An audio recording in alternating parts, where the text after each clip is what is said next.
was about 15 years old. I was at a party, college party, and was drinking underage, and somebody slipped something in my drink.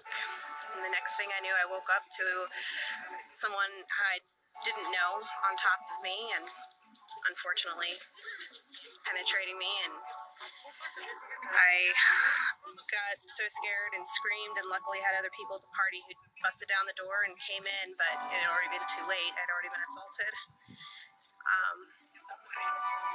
It was really hard because I thought at the time that nobody would understand, and I was 15 years old at a college party, so a lot of people put the blame on me.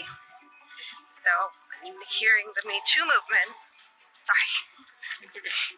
You want me to turn off your camera? No, it's okay. I'm glad that people are getting out there and finally speaking up for survivors, because it's really important for us to do that. नमस्कार दोस्तों, आज हम एक ऐसी समस्या पर बात करेंगे जो समाज में एक नासूर की तरह है और जो दिन प्रतिदिन सुरसा के मुंह की तरह बढ़ती ही जा रही है, जिसके शिकार हमारे अबोध बच्चों से लेकर वयस्क लड़कियां एवं महिलाएं आए दिन होती रहती हैं। और एक ऐसी वेदना, एक ऐसी पीड़ा जिंदगी भर के लिए दिलो दिमाग में फांस की तरह चुभती रहती है, जो न कहते बनती है और न सहते बनती है।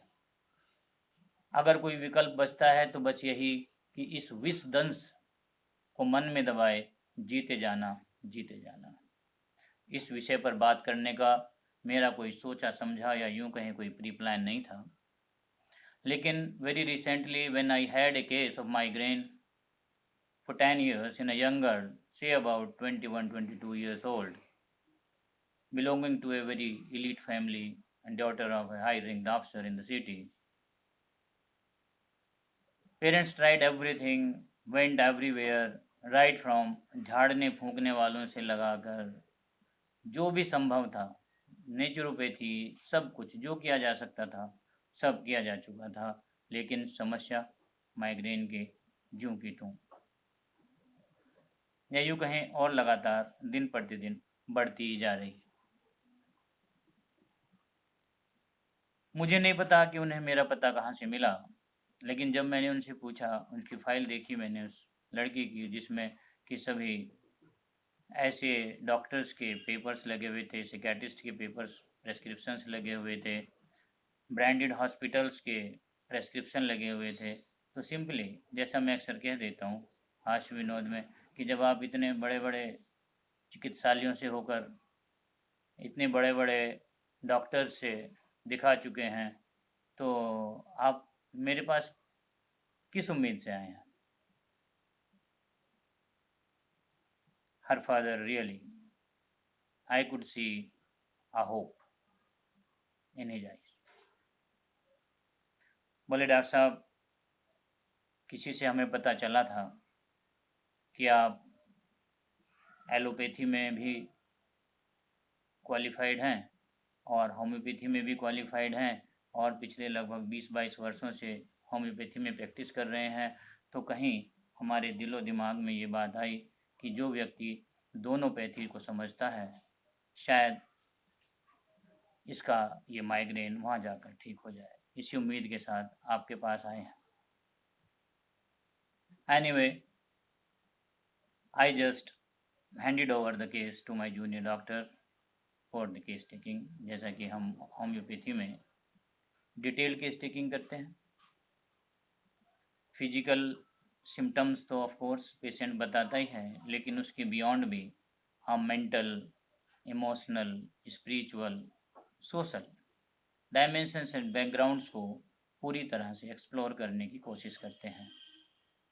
क्योंकि डिजीज़ जो भी फिजिकल बॉडी के ऊपर होती है, जो भी फिजिकल सिम्टम्स होते हैं, they are not always the result of physical causes. Most of the time the symptoms they appear after certain kind of mental और इमोशनल डिस्टर्बेंस, या यूँ कहें कि आजकल जो हम देख रहे हैं जैसा सिनेरियो है, लगभग 3/4 बीमारियाँ मेंटल एंड इमोशनल डिस्टरबेंस के कारण ही हो रही हैं, चाहे वो ऑटो इम्यून डिजीज की श्रेणी में हम उन्हें रख दें, एंजाइटी डिसऑर्डर, डिप्रेशन, ओसीडी की श्रेणी में हम उसे रख दें।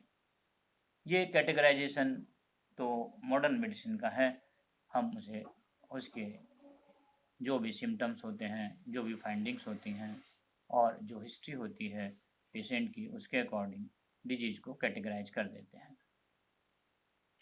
But let me come to the case. After a struggle of 1 to 1.5 hour with the patient, my junior doctor could not reveal anything significant in the case. जब case मेरे सामने आया और जब मुझे केस उसने प्रेजेंट किया तो मुझे उस केस में कुछ भी ऐसा नहीं मिला कि जिसके ऊपर इफेक्टिवली कोई मेडिसिन प्रिस्क्राइब की जा सके। Then I decided to probe the case myself.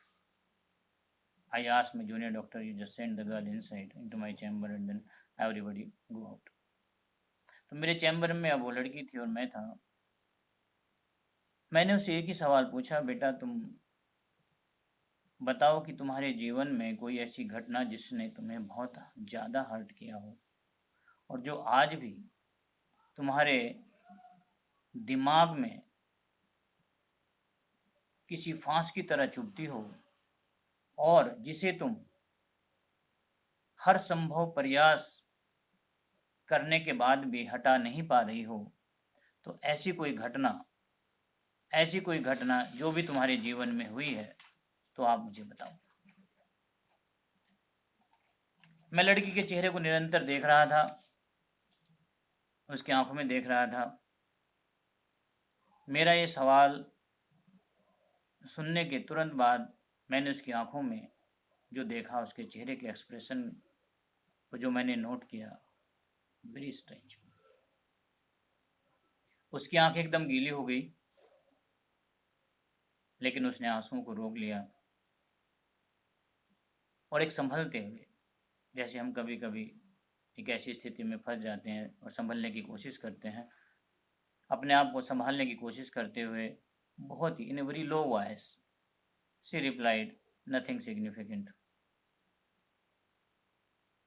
मैंने कुछ सेकंड्स का पॉज लिया और उससे कहा, do you really want to get rid of this disease और you want to live with it throughout the life? If you really want to get rid of it, then do answer my question which I am going to ask. Though ये सवाल थोड़ा सा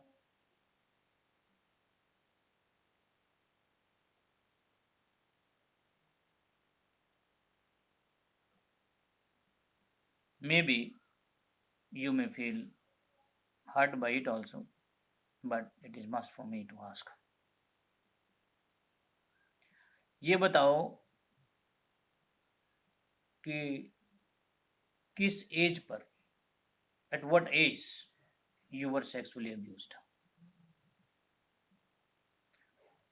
Now, this was the time when she started sobbing and the tears, they started flowing from her eyes down to her cheeks.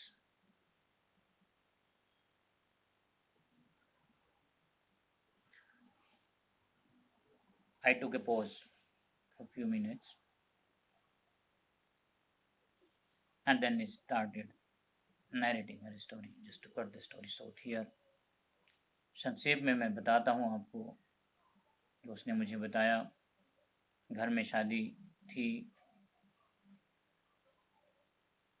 सभी लोग wedding place पर थे, कोई सामान घर में छूट गया था तो इसे इसके मामा के साथ भेजा घर से सामान लाने के लिए।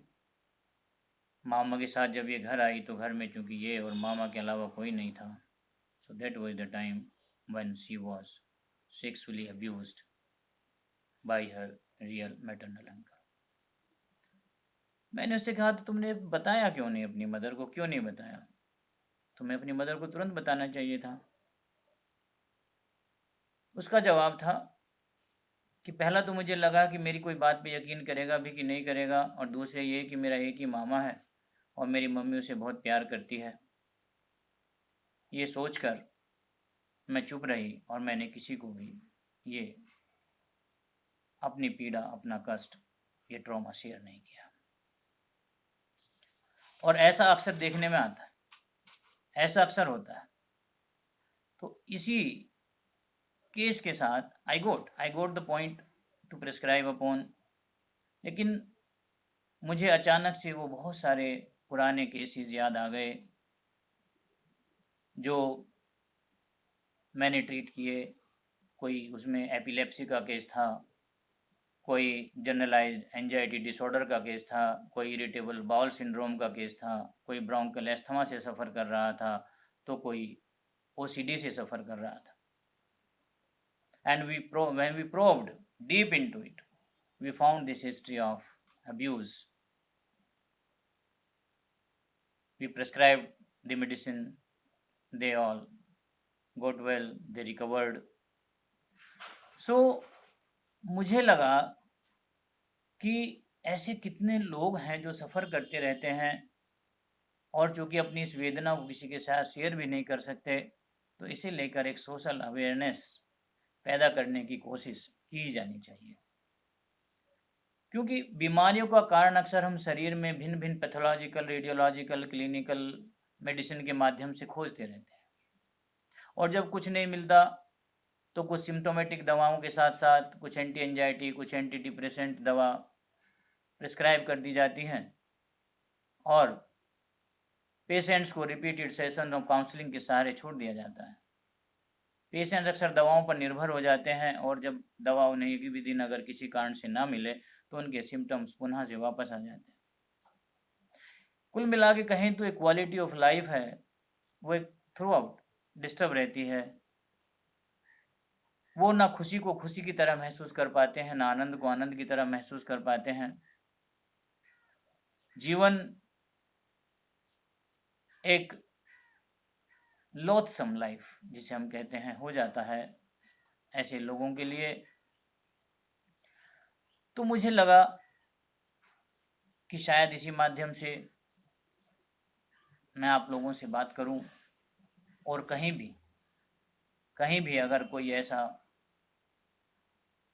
ऐसी महिला, ऐसा व्यक्ति, ऐसा पर्सन है जिसने इस ट्रॉमा को फेस किया है, जो ऐसी लाइफ सिचुएशन से गुजरा है, और हर संभव प्रयत्न करने के बाद भी अगर कोई physical sickness, may be what ever type, सब कुछ करने के बाद भी अगर उसका निदान उसे नहीं मिल रहा है, उससे वो रिकवर नहीं हो पा रहा है, तो ये मेरी एक सलाह है कि आप जाएं, किसी भी well qualified, well experience homeopath के से संपर्क करें, लेकिन उसके साथ अपने इस ट्रॉमेटिक एक्सपीरियंस को ज़रूर शेयर करें। क्योंकि होम्योपैथी एक होलिस्टिक अप्रोच है जिसमें पेशेंट के physical, mental, emotional, spiritual, social सभी डायमेंशंस को कंसिडर किया जाता है। और ये जो छोटी छोटी मीठी गोलियां हैं ना, ये जितनी छोटी दिखती हैं, अगर सही इन्वेस्टिगेशन और प्रोब के बाद प्रेस्क्राइब की जाती हैं तो बहुत चमत्कार करती हैं, लोगों को जीवन दे देती हैं, उन्हें उनका स्वास्थ्य पुनः लौटा देती हैं। तो आप इस बात पर विश्वास करें और किसी भी अच्छे होम्योपैथ से संपर्क करें। अपनी इस बीमारी को लाइलाज ना समझें, और आप महसूस करेंगे, ये मेरा दावा है, आप महसूस करेंगे कि आपका स्वास्थ्य, आपकी क्वालिटी ऑफ लाइफ निश्चित रूप से बेटर हो चुकी है, बेटर हो गई है। धन्यवाद। नमस्ते। And as I went to open the front door of my car, he put his hand on it and said, "Stop," and then grabbed me by the back of the shirt and pulled me into the back seat. That's when he just took the icing off the cake and raped me as a child. And he kept on telling me how much I liked it and how much I enjoyed it. I just remember sitting in the shower for like 4 hours, just trying to like get clean. It took me years to forgive myself and tell myself that I did not let that happen.